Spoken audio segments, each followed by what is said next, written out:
तर शिर्डीतून एक महत्त्वाची बातमी आहे। शिर्डीच्या साईबाबा संस्थानला धमकीचा मेल आलाय। साई मंदिर भीषण पाईप बॉम्बने उडवून देण्याची धमकी देण्यात आली आहे। काल सकाळी आला हा धमकीचा मेल।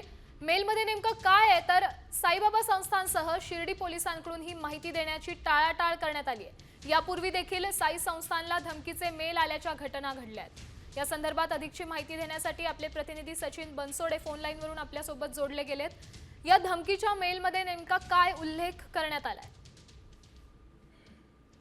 काल सकाळी खरं तर हा धमकीचा मेल साईबाबा संस्थानच्या मेल आयडी वरती आलेला आहे आणि साईबाबा मंदिर जे आहे ते भीषण पाईप बॉम्बने उडून देऊ अशी धमकी या मेलमध्ये देण्यात आलेली आहे।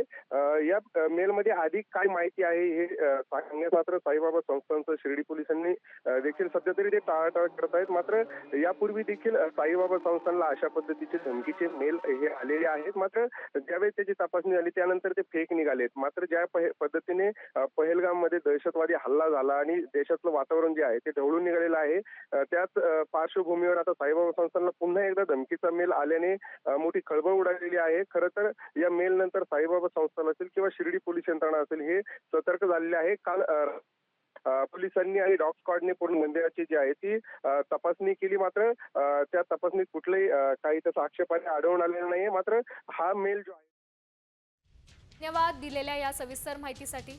त्यामुळे हे मेलचं प्रकरण खोडसाळपणा आहे की आणखी काही आहे ते पाहणं महत्त्वाचं आहे।